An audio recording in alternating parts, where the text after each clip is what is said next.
the power source of life is what we want to share this morning. Imagination, the power source of life. Amen. God built imagination, power to imagine things. He built it into our makeup. It's inside us. Use it.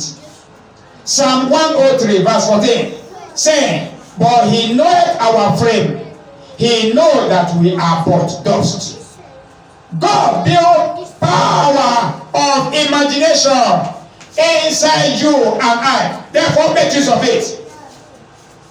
You can sit down and imagine a better future for yourself. You can sit down even in the beginning of this year now and begin to imagine yourself doing great things that God has called you to do on earth. It is one thing for you to discover your purpose on the earth. It is another thing for you to imagine seeing yourself doing it. A lot of people have discovered the reason why they are on earth here, but they have not been able to see themselves doing it. Not only that, they have not been able to see themselves excel in that which they are doing. Therefore, imagination is the spiritual womb in which your life is made up of. Womb. So, we see that it is the creative center of your life. The power to create. It appears 5 good times in the Old Testament. In Genesis chapter 6, verse 5. Genesis chapter 8, verse 21. Deuteronomy chapter 31, verse 21. First Chronicles chapter 28, verse 9. And also Second Chronicles chapter 29, verse 18. It was mentioned 5 good times that you have the power, inbuilt power to imagine where you are going and see yourself possessing your possession and see yourself walking into your promised land and see yourself walking in your promised land. Genesis chapter 6 verse 5. And God saw how great wickedness of men have been on the face of the earth, and saying that the imagination of their heart is evil all the time. Genesis chapter 6 verse 5. He saw how great man's wickedness has been. So you imagine, man, imagine. God, he says our imagination, and from there it is the womb with which your vision is created. So it is imagination power that comes forth before you discover vision. Whereas vision is the mental picture of the image of where you are going. But when you possess imagination, the power of imagination is what brings forth vision. So you cannot have vision without having imagination. So when you are seated, you have the power to reason and discover your future and see yourself possessing your possession, because you are not here on accident basis. So imagination is the frame or spine of our existence. Imagination is the frame or spine of our existence. It is the backbone of our life. Any life that is not having the capacity of imagination may never be able to experience new wine, may never be able to experience new things. So imagination is the doorway to our potential on the earth. It is the doorway to our potential. And what? It affects the way that we view life. Imagination, it affects the way that we view life. It is the way you are viewing life. That is the same thing as your imagination. When you view life better for yourself, you see life getting better for yourself. Proverbs chapter 23 verse 7. As a man thinketh in his heart, so is he. As a thinker in his heart, so is he. So, but people relegate imagination to shadow fantasies. Say it's fantasies. You ask this young boy, what do you imagine yourself becoming? He said, I would like to be a star footballer. I like to be playing football in Europe, America, and everywhere. And people laugh and say, this is childhood fantasy. No, it should not be relegated to childhood fantasy.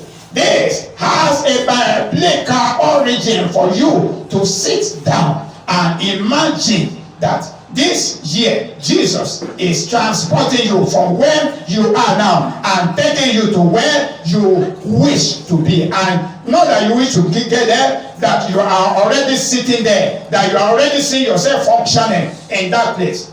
There was this story of Bible of the building of Tower of Babel. That is Genesis chapter 11, and you read from verse 5, verse 6. In the building of the Tower of Babel, you can see that the children of men in the early day, they gathered and they began to build a great tower, and with the imagination that they want to reach out to heaven with this building. So they wanted to reach unto God, and God looked down from heaven.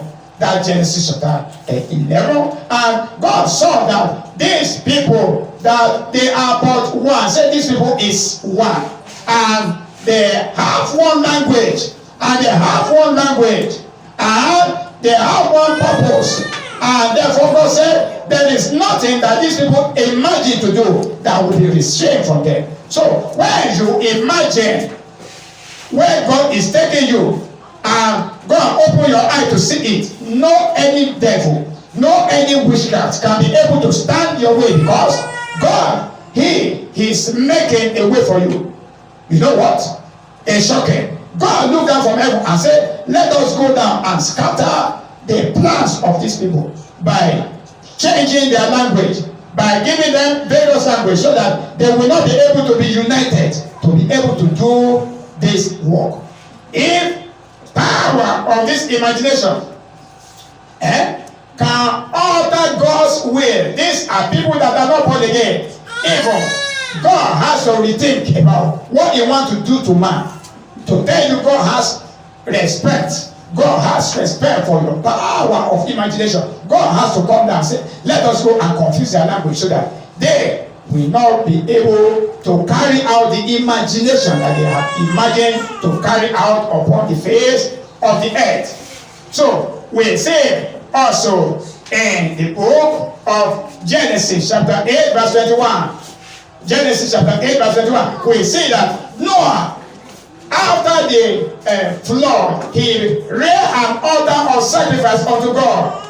Noah reared an altar of sacrifice unto God. And verse 21, and when God perceived the sweet smell of the burnt offering that was given unto him, and with the imagination of their heart, and God said, no, I will no longer destroy the world anymore, because God saw the thinking, the imagination of the heart of men. So your imagination is very powerful, very powerful.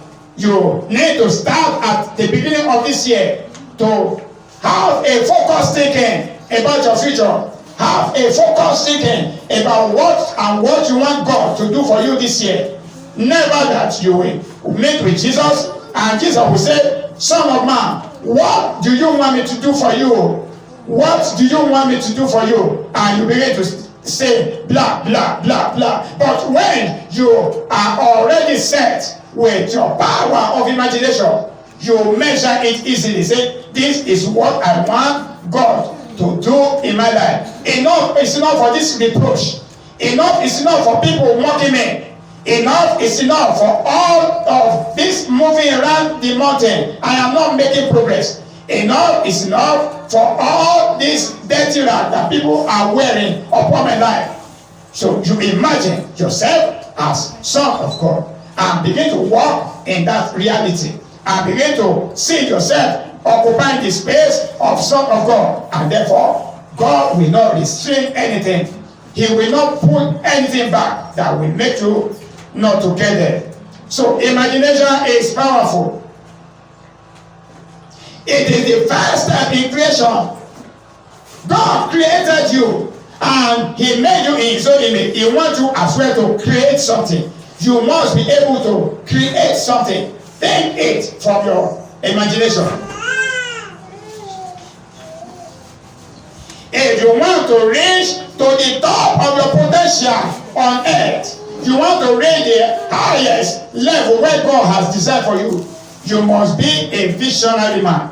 You must be a man that will not give in. You will never succumb to pressure.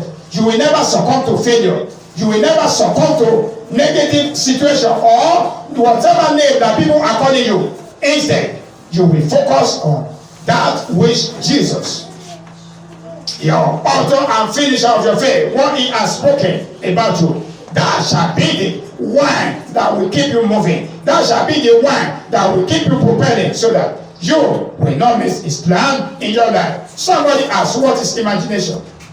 According to American Heritage Electronic Dictionary, it says that imagination is the process or power of forming mental image of something. The process of power or of forming mental image of something. There must be mental image of something in your heart. You must see it. You must receive it. You must take it as your own. Before you begin to ask God, say, God, do it for me. God, do it for me. A lot of people, first of all, ask God, God, do it for me. God, do it for me. But they cannot receive in their heart. When God will look at the image that is your heart, is it there? If it's not there, your prayer is just a waste of time. You are praying, but it is not in your heart. It is not in your heart. Therefore, imagination, it should not be confused with vision. Imagination and vision, it should not be confused. Because before you can get vision, imagination must be the womb with which we give birth to vision. Imagination is what we give birth to vision. God is ready to grant you support. He is ready to give helpers of destiny your way so that you will be able to reach your promised land this year. But what remains is that, are you having power of imagination at all? Do you see yourself coming out of these challenges at all? Do you see yourself becoming solution? You are an apprentice today. Do you see yourself becoming master? You are going about now and no one help. Do you imagine yourself that you are coming out gallantly out of this and God is going to ensure you? Therefore, be steadfast. Be unmovable. Always abound in this work of God, because your labor shall not be in vain. So, I want to stress on imagination. It is the ability to see what isn't present. You must be able to see what is not present is imagination. The day has not been created. Look at our God. He formed the whole world out of what has not existed before. He formed the whole world out of things that have not existed before. When he saw there was need for light, he said, let there be light, and there was light. The same way God made you and I to be able to bring solution to that area that is not palatable in your life. People are using it as a mockery against you. This year is the right time for you to step into your destiny and begin to work out things, begin to create things. So, imagination is also the ability to see with the mind what you cannot see with the eye. The ability to see with the mind what you cannot see with the eye. Therefore, what I have not seen, ears have not heard, neither has it entered into the heart of any man. The Lord will give you this power to begin to imagine solution, to begin to imagine victory, to begin to see success, and that shall be your experience from today and forever onward. In Jesus' precious and mighty name, we are praying. Amen.